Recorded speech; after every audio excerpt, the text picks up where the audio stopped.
The halls of St. Jude's Trauma Center were reserved for the elite Ivy League doctors and nurses with egos as big as their paychecks.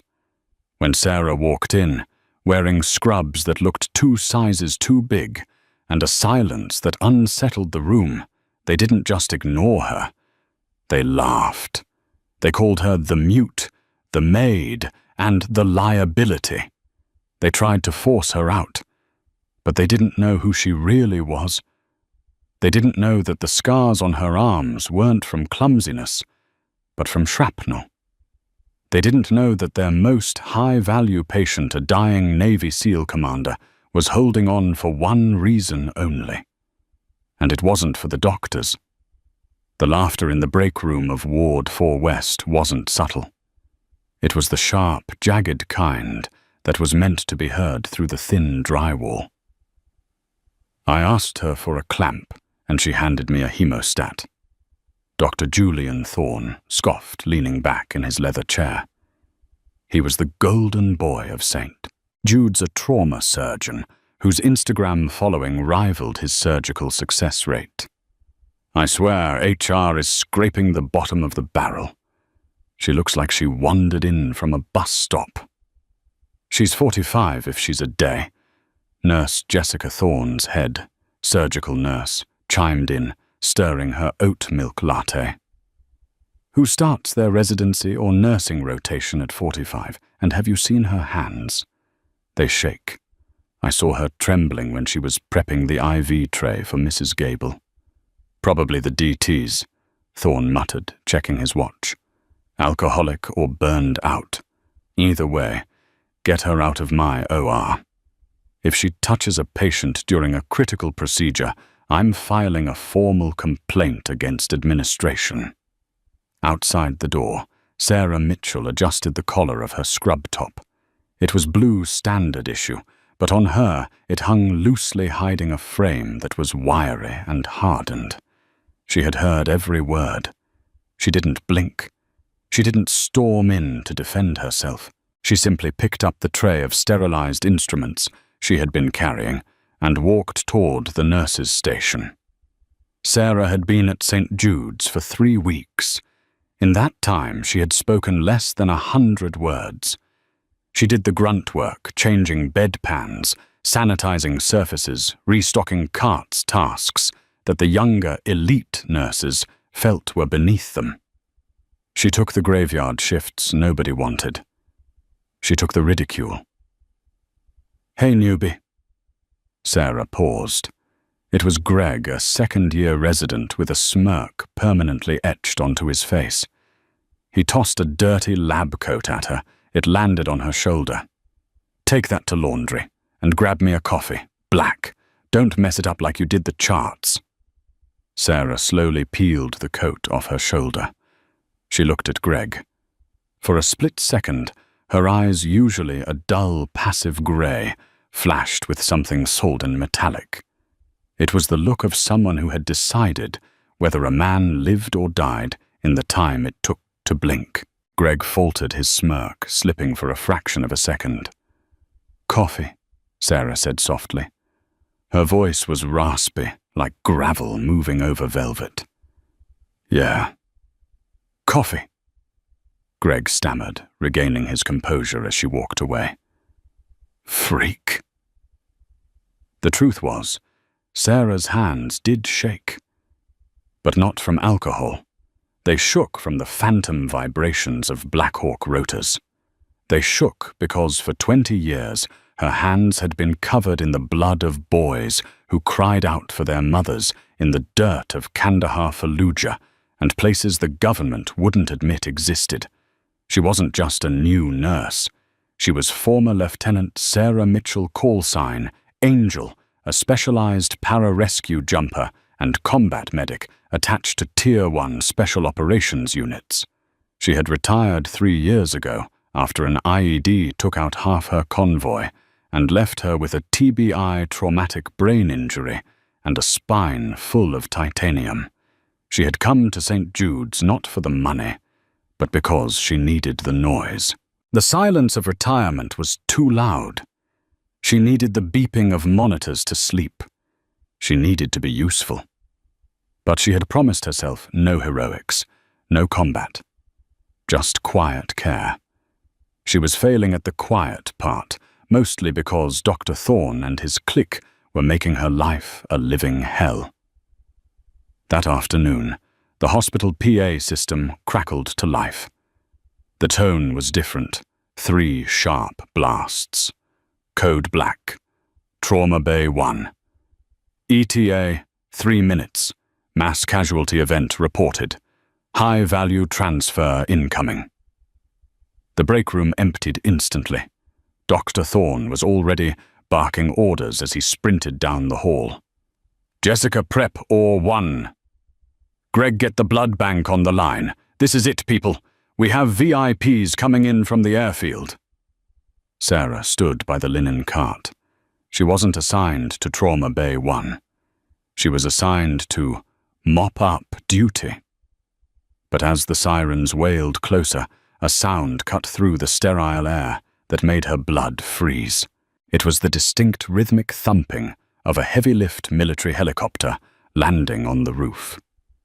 Sarah dropped the mop. She knew that sound. That wasn't a medevac chopper. That was a PAVE hawk. Something had gone wrong. Badly wrong. The trauma bay was chaos. The doors burst open, and paramedics, accompanied by 2 massive men in plain clothes wearing tactical headsets, wheeled in a stretcher. The patient was a mess of wires, blood-soaked gauze, and shattered bone. Male 40s, multiple gunshot wounds to the thoracic cavity. The lead paramedic shouted, his voice cracking. BP is 60/40 and dropping. We lost his pulse twice in the bird. Dr. Thorne stepped up, his ego swelling to fill the room. I've got this. Clear the way. Get a line in him. Type and cross-match for ONEG stat. The men in the tactical gear hovered aggressively. One of them, a bearded giant with a scar running down his neck, grabbed Thorne's scrub sleeve. Doc, the man growled. You listen to me. This is Commander Hayes. You lose him and there is no hole deep enough for you to hide in. Thorne yanked his arm away. Get these men out of my OR. I am trying to save a life here. Security ushered the operators out, but the tension remained thick enough to choke on. On the table, Commander Marcus Breaker Hayes was fading. The monitor screamed a flat, dissonant tone. He's coding! Nurse Jessica screamed.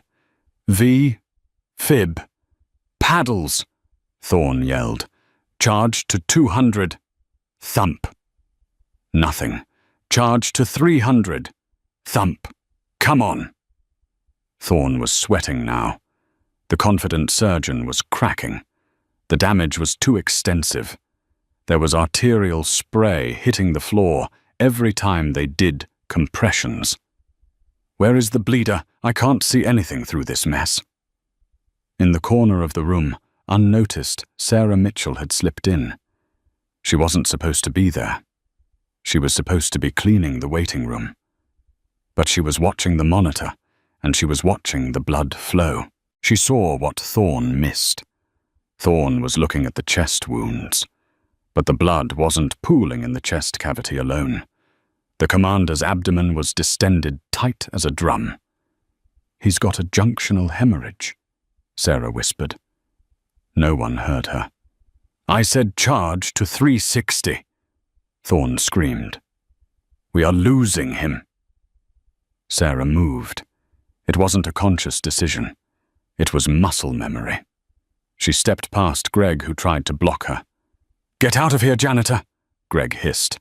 Sarah shoved him. It wasn't a gentle push. She drove her shoulder into his sternum with enough force to knock the breath out of him, sending him stumbling into a cart. Hey! Thorne looked up, eyes wide with rage. What the hell are you doing, security? Sarah ignored him. She reached the table. She didn't look at Thorne. She looked at the wound on the commander's upper thigh, high up near the groin, hidden by the shredded tactical pants. It was a femoral artery, nick bleeding internally disguised by the chest trauma. "He's bleeding out from the femoral," Sarah said, her voice commanding, dropping an octave into her command voice, the voice that had directed fire teams under mortar attack. "Stop compressions. You're pumping the blood out of him." "You are fired," Thorne roared. "Get away from the patient." Sarah didn't flinch. She jammed her fist literally, her entire gloved fist deep into the open wound on the commander's groin. It was a brutal, archaic maneuver. The room went silent. "I said stop compressions." Sarah stared Thorne dead in the eyes. "Look at the monitor." Thorne looked. The blood pressure, which had been flatlining, gave a small, weak blip. Then another. The massive arterial spray that had been coating the floor slowed to a trickle.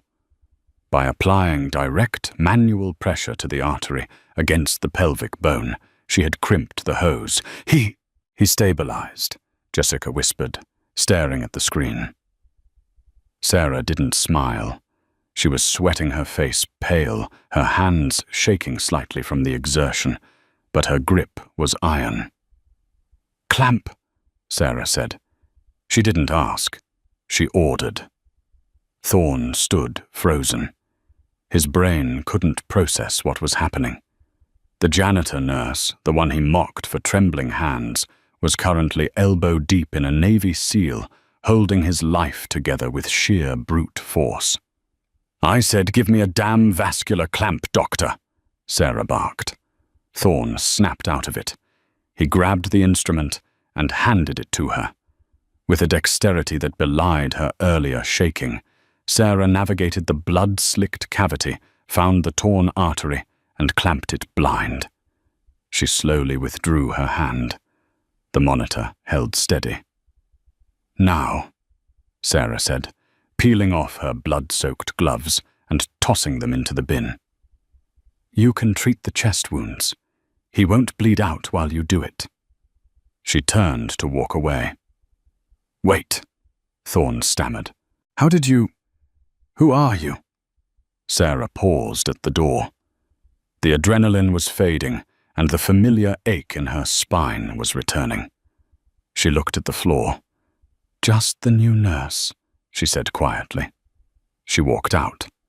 But as she left, the doors to the trauma bay swung open again. The two operators from before the one's security had kicked out were standing there. They had seen the last 30 seconds through the observation glass. The giant with the beard stared at Sarah as she walked past. His eyes went wide. He looked at her face, then at the way she walked, favoring her left leg slightly. "Angel," the operator whispered. Sarah didn't stop.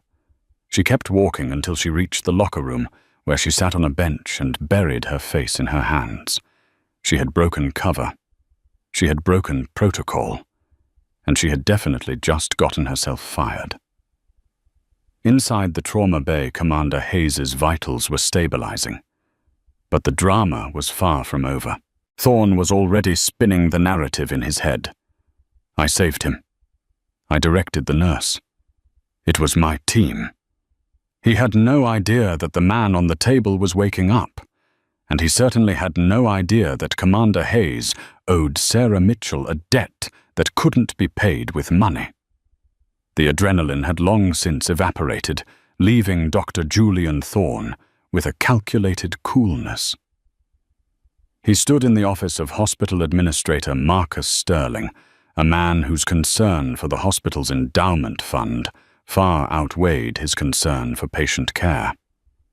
"She assaulted a resident, Marcus," Thorne said, smoothing his pristine white coat. "She physically shoved Dr. Greg Evans, and then she shoved her unwashed hands into a sterile surgical cavity.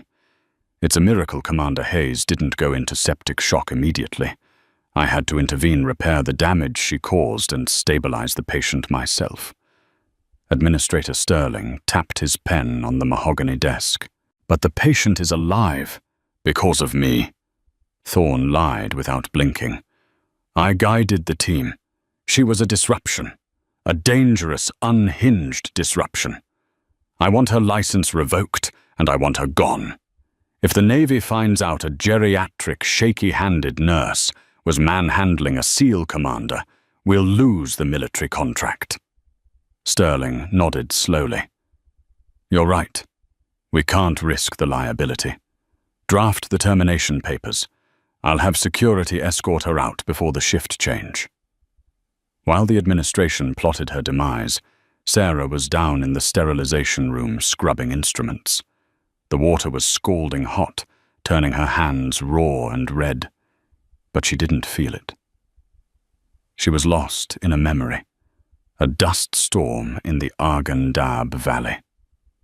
The smell of burning diesel and the weight of a dying boy in her arms. She knew she was done. She knew Thorne would spin it. In the civilian world, results didn't matter as much as protocol. In her old life, if you saved the hostage, you were a hero. Here, if you saved the patient, but didn't fill out the right form, you were a liability. Up in the ICU, the atmosphere was heavy. Commander Marcus Breaker Hayes was awake, though heavily sedated. He was a man carved from granite, with eyes that had seen too much darkness to ever truly close.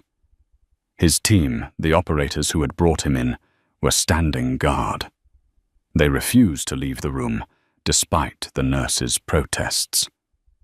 Unit integrity, the bearded giant, whom the others called Dutch, growled at a terrified nurse.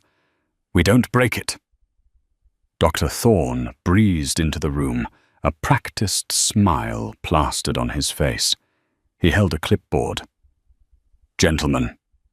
Thorne nodded to the operators, then turned to the bed. Commander, good to see you with us. That was a close call. Touch and go, but I managed to clamp the femoral just in time. You're a lucky man. Hayes blinked, his vision clearing. He looked at Thorne. He looked at the surgeon's soft, manicured hands. You, Hayes rasped. His voice sounded like grinding stones. Yes, Thorne beamed. I'm Dr. Thorne, Chief of Trauma Surgery. I led the team. Hayes frowned. The memory was fragmented flashes of white light and searing pain. But he remembered a sensation. A grip. It hadn't been the tentative, probing touch of a surgeon afraid to break something. It had been a violent, decisive intrusion that hurt like hell, but stopped the cold feeling of death spreading in his legs. And he remembered a voice. Not this man's smooth baritone. A woman's voice. Raspy. Smoky. Commanding. There was a woman, Hayes whispered. Thorne's smile didn't waver, but his eyes tightened. Ah yes, the nurses. They were assisting me. Standard procedure. No, Hayes said, struggling to sit up before the pain forced him back. Not a nurse. A soldier. Thorne laughed lightly, a condescending sound. The anesthesia plays tricks on the mind, Commander. There are no soldiers on my medical staff, just highly trained doctors. Now rest. You need your strength. Thorne turned to leave, signaling the nurses to increase the sedative. But as he walked past, Dutch, the giant operator, stepped into his path. Dutch was 6'5" and built like a tank. Doc, Dutch said. Yes. Thorne looked annoyed. Who was the woman with the grey eyes, the one who walked out? Thorne scoffed. A nobody, a temp nurse. She's being terminated as we speak for incompetence. Don't worry, she won't be anywhere near the commander again. Thorne walked out, feeling triumphant. Dutch watched him go. Then he looked back at Hayes. The commander's eyes were open, and the fog was clearing. Dutch, Hayes whispered. "I'm here, boss." "He's lying," Hayes said. "Find her." Sarah sat in the small, windowless office of Human Resources. Across from her sat a woman named Karen, who looked more bored than angry. "Ms. Mitchell." Karen sighed, sliding a piece of paper across the desk. "Dr. Thorne has filed a formal incident report. Insubordination. Physical assault on a resident and practicing outside the scope of your nursing license. We have no choice but to terminate your employment, effective immediately." Sarah looked at the paper. Termination. She didn't argue. She didn't explain that Thorne had been freezing up or that the resident had been in the way. She simply nodded. "Okay," Sarah said softly. "Please hand over your badge," Karen said. Sarah unclipped the plastic ID from her scrub top and placed it on the desk. It felt lighter. "You have 20 minutes to clear out your locker. Security will escort you to the exit." Sarah stood up. Her back ached. The old shrapnel wound in her hip was throbbing a reminder that it was going to rain soon. She walked out of the office, flanked by 2 security guards, who looked at her like she was a criminal. They marched her through the main hallway. It was the shift change. The hallway was crowded with doctors, nurses, and residents. They all stopped to watch. News travels fast in a hospital. Everyone knew. The weird mute nurse had finally snapped and gotten fired. "Good riddance," Greg, the resident she had shoved, sneered as she passed. He was holding an ice pack to his chest. "Hope you enjoy flipping burgers."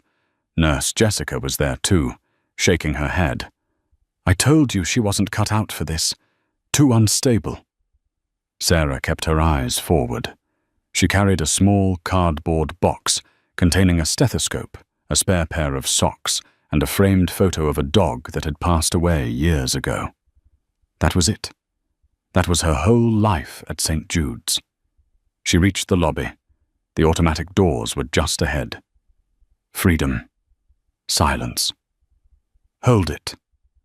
The shout was so loud it rattled the glass in the reception booth. The security guards stopped. Sarah stopped. Down the long corridor coming from the elevators was a phalanx of men. It was Dutch and 3 other operators. They weren't walking. They were moving with a purpose that made the doctors and visitors scramble out of the way. Dutch spotted Sarah. He pointed a finger at her. "You," Dutch bellowed. "Don't move." The security guards put their hands on their belts. They didn't carry guns, just tasers. "Sir, you can't be down here. This is a restricted—" Dutch didn't even look at the guard. He just kept walking until he was standing 2 feet from Sarah. He towered over her. The hallway went dead silent. Everyone was watching. Was she in trouble? Had she hurt the patient? Was this the military police coming to arrest her? Greg smirked. "Oh, this is going to be good. They're going to arrest her." Dutch looked down at Sarah. He looked at the cardboard box in her hands. Then he looked at her face, studying the scar above her eyebrow, the grey eyes the way she stood with her weight distributed evenly, ready to move. "Ma'am," Dutch said, his voice surprisingly gentle for a man of his size. "Commander Hayes is asking for you." Sarah tightened her grip on the box. "I don't work here anymore. I was just fired." Dutch's head snapped up. He looked around the lobby, his eyes scanning the crowd until they landed on Dr. Thorne, who had just come down to enjoy the show. "Fired." Dutch repeated the word, heavy with menace. "She nearly killed the patient," Thorne shouted from the back, trying to regain control of the narrative. "She is a danger to this hospital. Officers, remove her."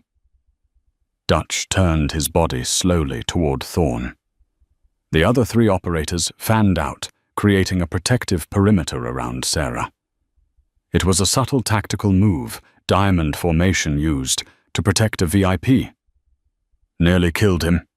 Dutch asked, his voice low. That man up there is alive because someone knew how to crimp a femoral artery without seeing it. And I know for a fact, Doctor, that it wasn't you. I saw the security footage from the bay. A gasp went through the lobby. That's confidential property. Thorne sputtered, his face turning red. It's evidence, Dutch corrected. And I saw a woman with a distinct limp and a left-handed clamp technique save my CO's life while you were screaming for electricity. Dutch turned back to Sarah. He saw the way she was looking at the floor, trying to disappear. He saw the shame she shouldn't be feeling.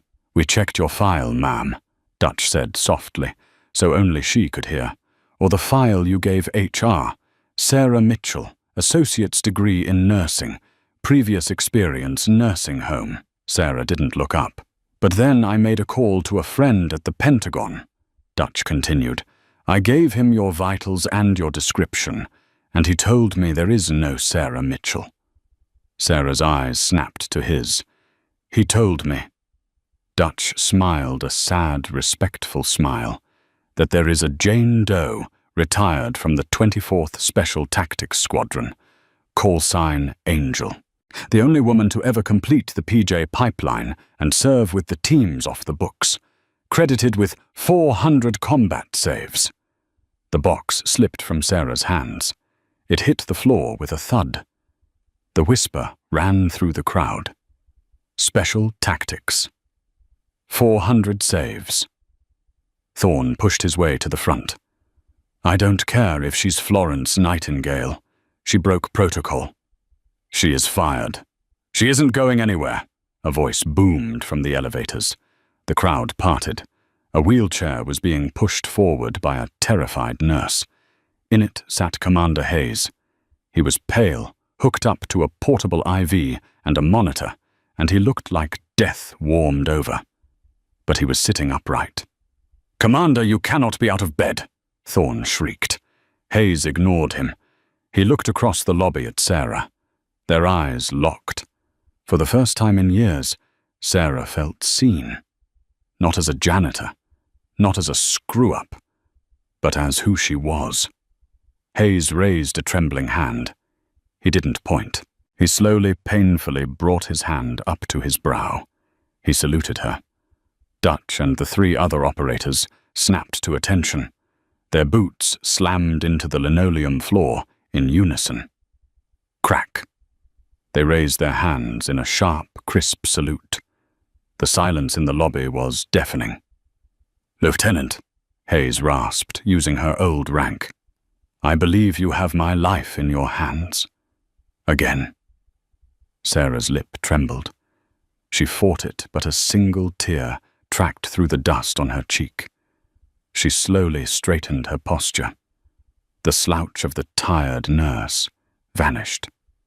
Her shoulders squared, her chin rose. She returned the salute. Commander, she whispered. Thorne looked around, realizing the tide had turned violently against him. This is ridiculous. This is a hospital, not a parade ground. Security. Shut up, Administrator Sterling said. He had appeared on the balcony overlooking the lobby. He had been watching the whole thing. He looked down at Thorne. Shut up, Julian.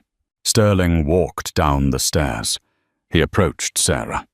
He looked at the operators, then at the commander, and finally at the new nurse he had just ordered fired. Ms. Mitchell, Sterling said, his voice shaking slightly. It seems there has been a significant misunderstanding regarding your employment status. No misunderstanding, Sarah said, her voice regaining that steel from the trauma bay. She looked at Thorne. I quit. No, Hayes said from the wheelchair. You don't. He rolled his wheelchair forward until he was right in front of her. I have a mission for you, Angel, Hayes said, and it pays better than this place. But before Sarah could answer, the hospital doors blew open again. But this time, it wasn't a patient. It was a man in a black suit holding a briefcase, followed by 2 state troopers. "Dr. Julian Thorne," the man in the suit asked. Thorne blinked. "I am Dr. Thorne." "I'm from the Medical Ethics Board," the man said. "We just received a digital packet containing security footage of Trauma Bay 1, along with audio logs of you falsifying patient records." Thorne went pale. He looked at Dutch. Dutch held up his phone and winked. "You're suspended pending an immediate investigation," the man in the suit said. "Troopers, please escort the doctor off the premises." As Thorne was dragged away, kicking and screaming about his reputation, the lobby erupted into applause. Not for Thorne. They were clapping for Sarah. But the story wasn't over. Because the mission Hayes had mentioned wasn't just a job offer. It was a warning. The people who had shot Hayes were still out there, and they knew he was at St. Jude's. The hospital wasn't safe anymore. The applause in the lobby died down as quickly as it had started, replaced by a cold, vibrating tension. Commander Hayes didn't smile. He grabbed Sarah's wrist, his grip surprisingly strong for a man who had flatlined an hour ago. "Angel." Hayes whispered, his voice low enough that only she and Dutch could hear. "They didn't just ambush us. They hunted us. It's the menacing shadow organization known as Blackwell. They know I have the encryption key. They know I'm here. And they don't leave loose ends." Sarah's eyes narrowed. Blackwell. A rogue private military contractor that operated outside the law, ruthless, efficient, and heavily armed. If Blackwell was coming hospital security, wouldn't stand a chance. "How long do we have?" Sarah asked, her voice shifting seamlessly back to the tactical cadence of a lieutenant. "They hit the convoy at 1400. Dutch checked his watch. "They'll track the medevac bird. They know we're stationary. I'd say we have less than 20 minutes before the first scout team breaches." Sarah turned to the stunned crowd of doctors and nurses. Administrator Sterling was still standing there looking confused. Greg and Jessica were staring at Sarah like she was an alien. "Listen to me," Sarah shouted. The rasp in her voice was gone, replaced by pure command presence. "We are locking down this hospital. This is no longer a medical facility. It is a defensive hard point. You can't just—" Sterling started to protest. "If you want to live, you will do exactly what I say." Sarah cut him off. She turned to Dutch. "Dutch, take your team and secure the ground floor entrances. Use the vending machines and heavy furniture to barricade the glass doors. Nothing gets in." "Roger that, LT," Dutch said, grinning as he racked the slide of his concealed sidearm. Sarah turned to Greg. The arrogant resident was trembling. "Greg," Sarah said sharply. Yes." "Take Jessica and move all patients from the south wing into the interior corridors, away from the windows. Turn off the lights. Do it now." "But Dr. Thorne said—" Jessica stammered. "Thorne is gone," Sarah snapped. "I am the ranking officer on this deck. Move." They moved. Sarah wheeled Hayes back toward the elevator. "We're going to the 4th floor. Surgery. It has the thickest walls, limited access points, and backup generators." As they reached the 4th floor, the hospital hummed with a terrified energy. Sarah pushed Hayes into Trauma Room 3, the room farthest from the elevators. She began stripping the room of non-essentials. "You need a weapon," Hayes said, reaching for the holster on the pile of his bloody clothes that had been bagged up. It was empty. The paramedics had removed his Sig Sauer. "I have weapons," Sarah said, opening a drawer. She pulled out a scalpel, a roll of heavy surgical tape, and a pressurized canister of ethanol. Suddenly the hospital lights flickered and died. Total darkness. The backup generators kicked in a second later, bathing the hallways in a dim, eerie red emergency light. Click. The intercom system crackled. But it wasn't the hospital operator. "Commander Hayes," a distorted, digitized voice echoed through the speakers. "We know you're on the 4th floor. Send the encryption key down in the elevator, and we will leave the civilians alone. You have 5 minutes." Sarah looked at Hayes. "They're bluffing," Hayes said. "They'll kill everyone to cover their tracks." Sarah walked to the double doors of the surgical ward. She looked through the small glass window. The elevators at the far end of the hall dinged. The doors opened. 4 men stepped out. They wore black tactical gear, gas masks, and carried silenced submachine guns. They moved with fluid professional precision. Blackwell operators. They weren't here to negotiate. Sarah turned to the nurses' station, where Greg and Jessica were cowering behind the desk. "Get into the supply closet," Sarah whispered. "Lock the door. Do not open it unless you hear my voice." "What are you going to do?" Greg whispered, tears streaming down his face. "You don't have a gun." Sarah looked at the scalpel in her hand. She looked at the fire extinguisher on the wall. She looked at the shadows stretching down the hallway. "I'm going to triage the situation," Sarah said. She slipped into the darkness of the hallway, disappearing like a ghost. The hallway was silent, except for the rhythmic thump, thump, thump of the Blackwell operators' boots. They moved in a stack, checking rooms one by one. Kick, clear, move. Kick, clear, move. They were getting closer to trauma room 3. The lead operator signaled to stop. He saw something on the floor. It was a wheelchair overturned. A distraction. "Check right," the leader whispered into his comms. The second man peeled off to check the linen closet. He opened the door. Whoosh! A blast of white powder exploded into his face. Sarah had rigged a dry chemical fire extinguisher to the door handle with surgical tape. The operator gagged, blinded, flailing his arms. In the confusion, a shadow dropped from the ceiling panels above them. It was Sarah. She didn't land on the ground. She landed on the third man's back. Before he could raise his weapon, she jammed a syringe into the exposed gap of his neck armor. Succinylcholine, a paralytic agent used for intubation. The man dropped like a stone, his muscles seizing instantly. The leader spun around, firing blindly. Pft, pft, pft. Bullets chewed up the drywall, but Sarah was already moving. She rolled under a gurney, sliding across the polished floor like a baseball player stealing home. She came up behind the blinded man, who was still pawing at his eyes.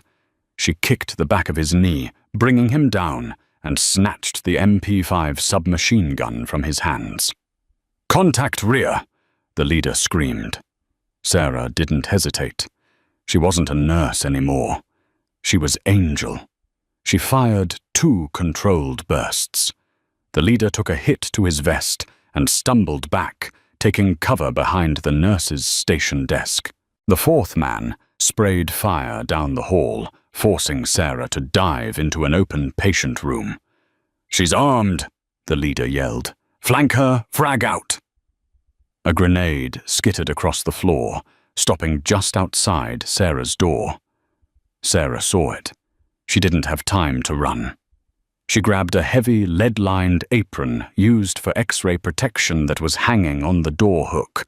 She threw it over the grenade and dove behind the solid oak bed frame. Boom! The explosion shook the floor.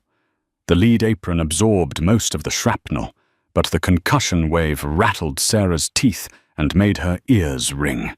Dust and smoke filled the corridor. "Move up! She's stunned!" The 2 remaining operators advanced through the smoke. Sarah was dazed. Her vision swam. Blood trickled from her nose. She checked the MP5. Jammed from the impact. Useless. She looked around the room. An oxygen tank. A defibrillator. She grabbed the defibrillator paddles and hit the charge button.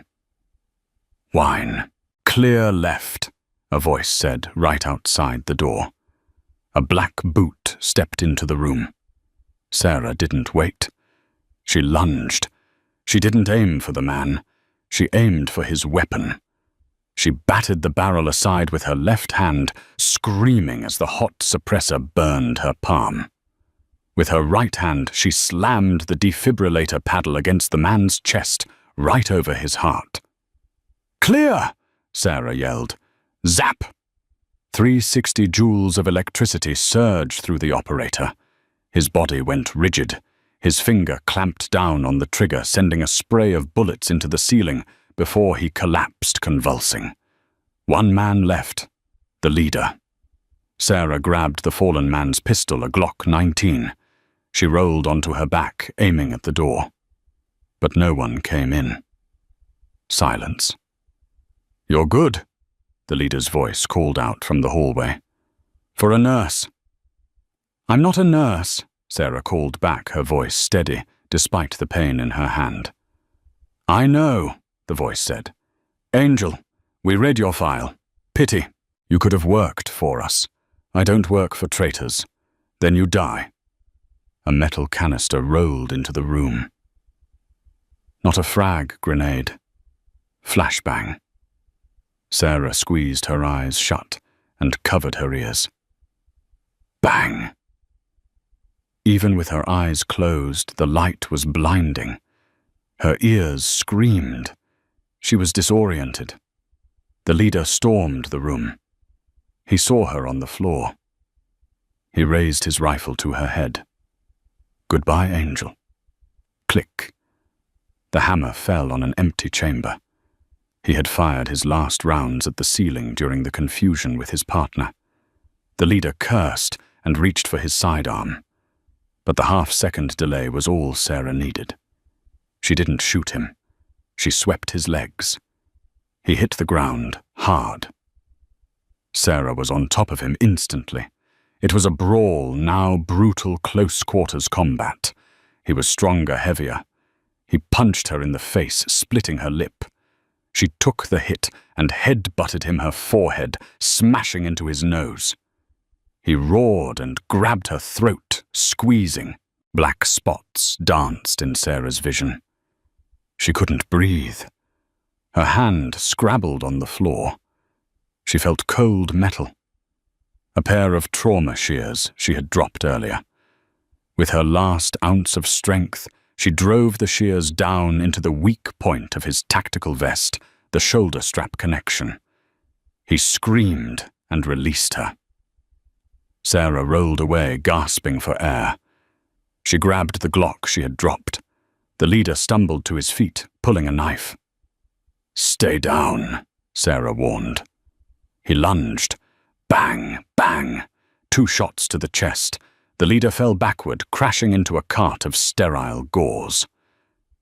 Silence returned to the 4th floor. Sarah sat there for a moment, panting, blood dripping from her nose and lip. Her scrub top was torn, revealing the old scars on her arms. "Is it over?" Sarah spun around, gun raised. It was Greg. He was peeking out of the supply closet, his face pale as a sheet. He looked at the bodies of the highly trained Vought mercenaries scattered in the hallway. He looked at the burnt mark on the wall from the grenade. And then he looked at Sarah. She was covered in dust, blood, and sheetrock. She looked terrifying. She looked magnificent. "Check the stairwell, Greg," Sarah said, standing up and wiping the blood from her mouth. "And get me a suture kit. I think I popped a stitch." Greg nodded frantically. "Yes, ma'am. Right away, ma'am." Sarah limped toward Trauma Room 3. She opened the door.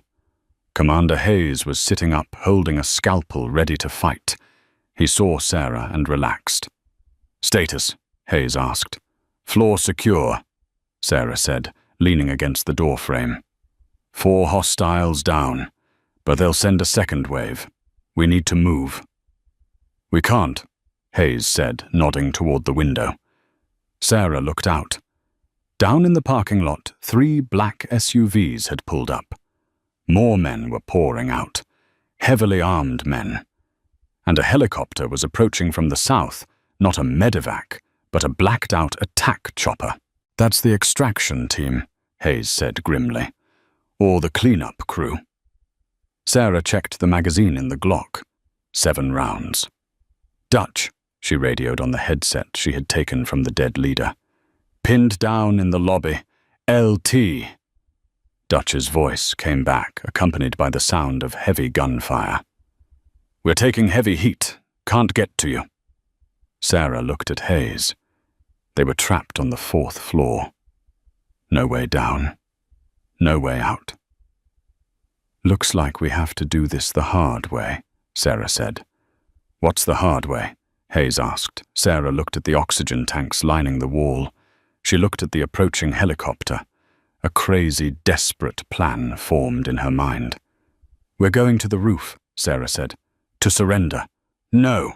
Sarah's eyes flashed with cold determination. To take their ride. The stairwell to the roof was a vertical tunnel of concrete and darkness. Sarah didn't push the wheelchair. The stairs made that impossible. Instead, she had Commander Hayes's arm draped over her shoulder, her body acting as a crutch for his shattered frame. Every step was a battle against gravity and pain. Leave me, Hayes gritted out, sweat stinging his eyes. You can make it to the perimeter. Negative, Sarah panted, her legs burning.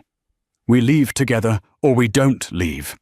They burst through the heavy steel fire door and onto the roof. The world exploded into noise and wind.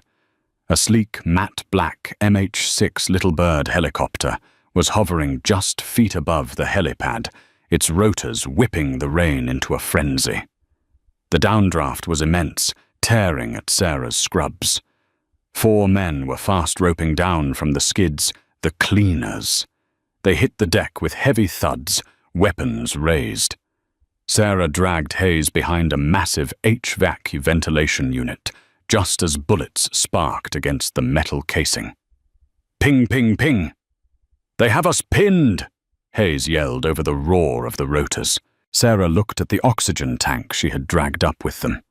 It was a crazy gamble, a 1 in a million shot. But she was out of options. Cover your ears, Sarah screamed. She didn't aim at the men. She aimed at the valve of the pressurized oxygen cylinder lying on the concrete between them and the enemy. She leveled the Glock. She took a breath, finding the stillness in the chaos. Bang! The bullet sheared the valve off the tank.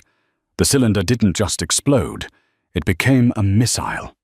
With a shrieking hiss of escaping gas, the heavy steel tank launched itself forward with terrifying velocity. It smashed into the legs of the lead mercenary, shattering bone before careening into the tail rotor of the hovering helicopter. Crunch. The helicopter screamed a mechanical shriek of tearing metal. The tail rotor disintegrated. The pilot lost yaw control. The bird began to spin violently, the torque whipping it around. The pilot fought the stick, but physics was unforgiving. The helicopter slewed sideways, its skids clipping the edge of the roof, and crashed hard onto the helipad, rolling onto its side. The rotors shattered, sending shrapnel flying like deadly confetti.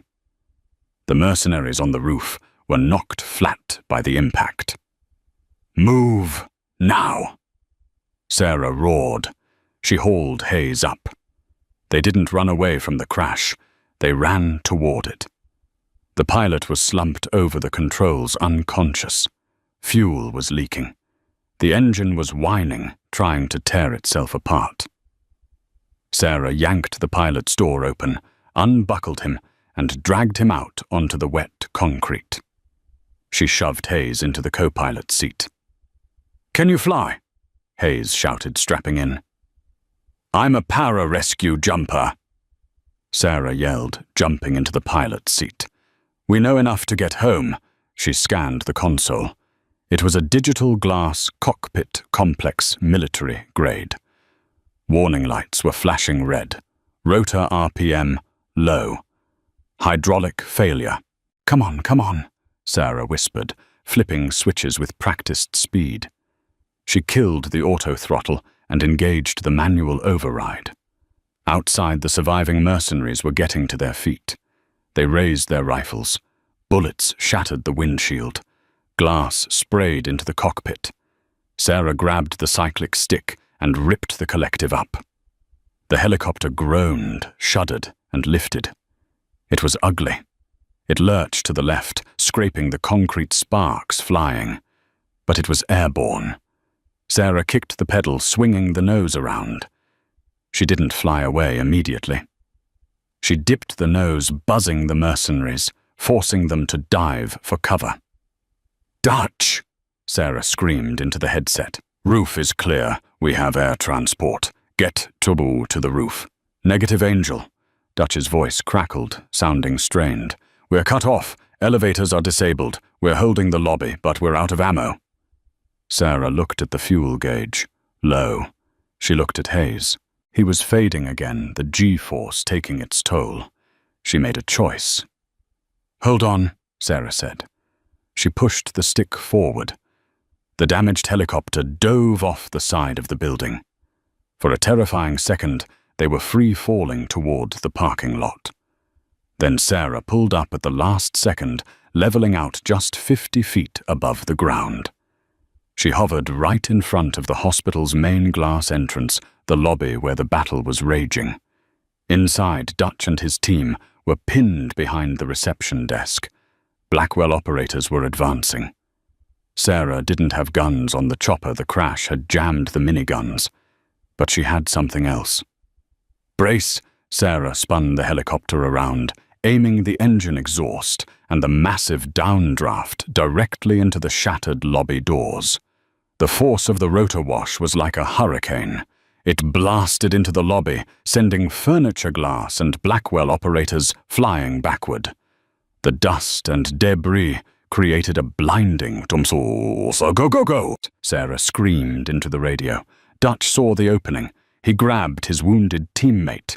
"Move to the evac zone, the parking lot."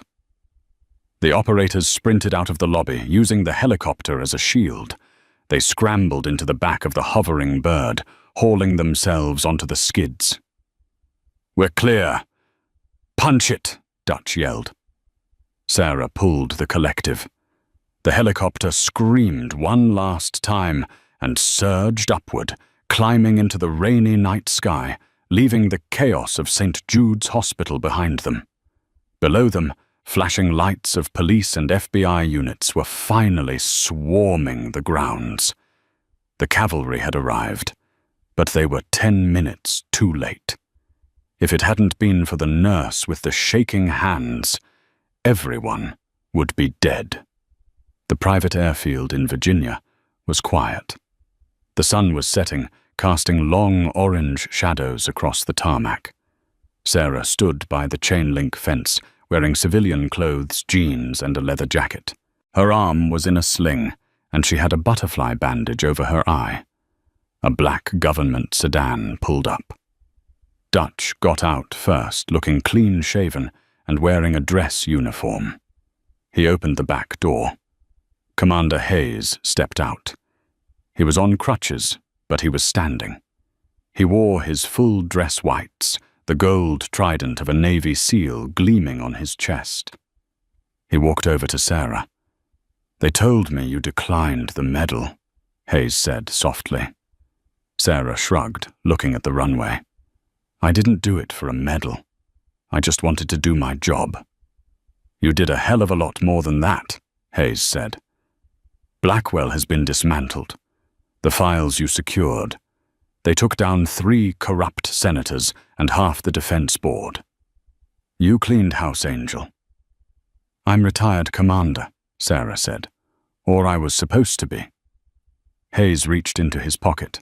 He pulled out a small velvet box. "The Navy can't officially recognize what happened at that hospital," Hayes said. "But the Brotherhood can." He opened the box. Inside wasn't a medal. It was a pin, a small golden angel wing. The guys from the squadron voted. Hayes smiled. You're not Angel anymore. Call sign is Valkyrie, because you choose who lives and who dies. Sarah took the pin. She felt a lump in her throat. What about the hospital? Sarah asked. Dr. Thorne. Dutch laughed, stepping forward. Thorne, he's currently facing federal charges for medical negligence and fraud. And get this, Administrator Sterling resigned. The board appointed a new chief of nursing. Who? Jessica, Dutch, grinned. She grew a backbone that night. She told the FBI everything. Sarah smiled. It was a real smile this time. So, Hayes said, the job offer still stands. We need a medic for a new task force. No red tape, no administrators. Just the mission. Sarah looked at her hands. They weren't shaking anymore. She looked at Hayes, then at the horizon. When do we start? Back at St. Jude's, the break room was quiet. A new nurse was restocking the shelves. Greg, the resident, walked in. He looked different, humbled. He saw the new nurse struggling with a heavy box. In the past, he would have ignored her. He would have laughed. Here, Greg said, stepping forward. Let me get that for you. Thanks, Doctor. The nurse smiled. Greg looked at the empty locker in the corner, the one that used to belong to Sarah. Someone had taped a small printed picture to it. It was a blurry photo from a security camera showing a woman standing amidst the smoke holding a defibrillator paddle like a shield. Underneath it, someone had written one word in Sharpie respect. Greg tapped the photo, then turned back to the room. Carry on, he said.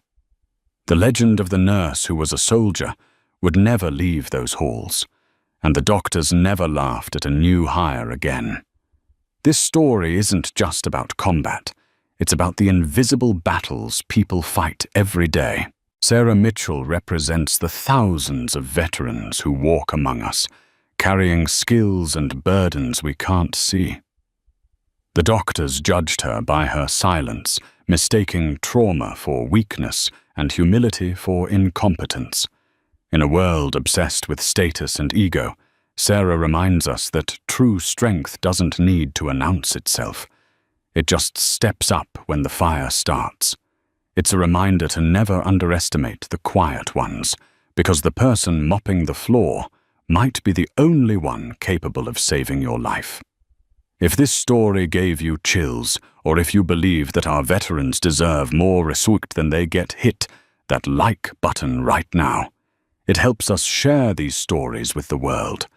And don't forget to subscribe and turn on notifications. We have a new saga coming next week about a homeless man who turned out to be a chess grandmaster. You don't want to miss it. Comment Valkyrie below if you made it to the end. Thanks for watching.